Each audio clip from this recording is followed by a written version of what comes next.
What'd you make of last night's All-Star game? What'd you think? I loved it. I loved the chance for Julio Rodriguez. I loved the chance for Shohei Ohtani. Oh, yeah. Begging him, imploring him to come to Seattle.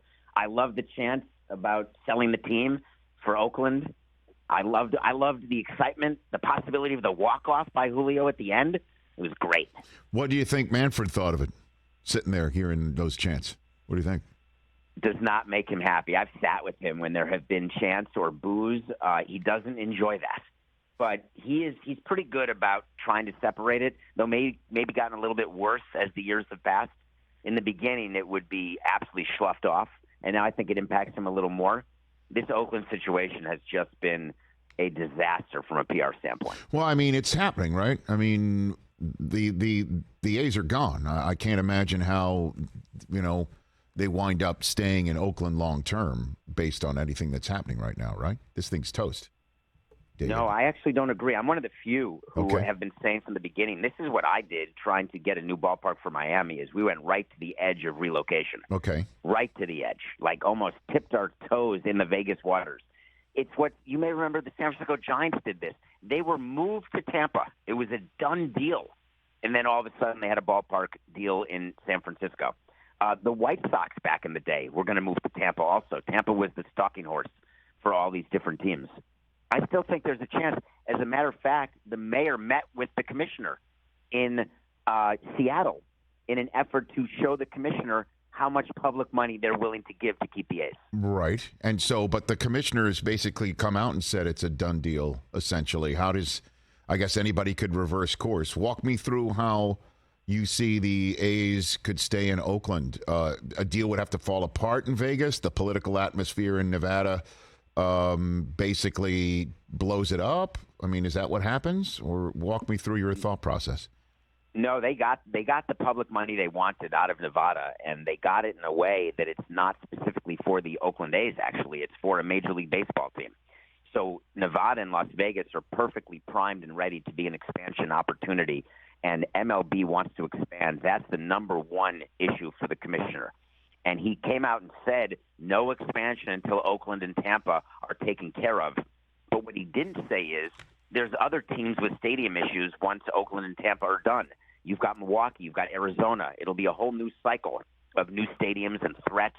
It's the endless cycle. And so in Oakland, the way a deal could come together is they haven't yet done any agreements in Nevada.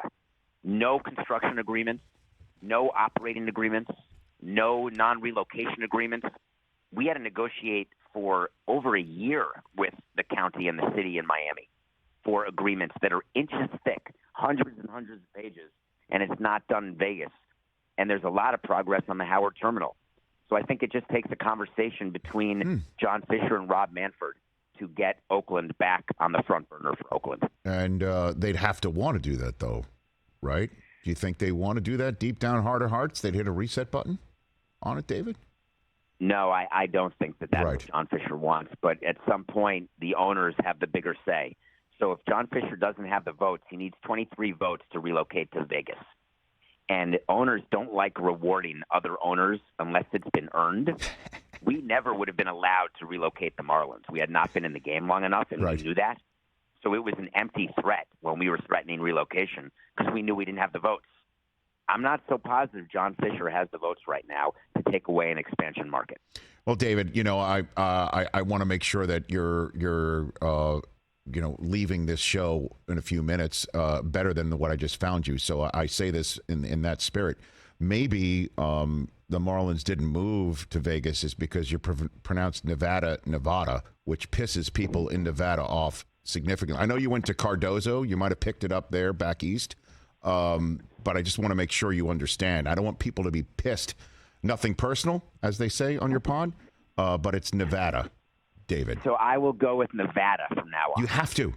Trust me. You do not want to piss these people off. They get How do very you say upset. the city in Kentucky where they make bats?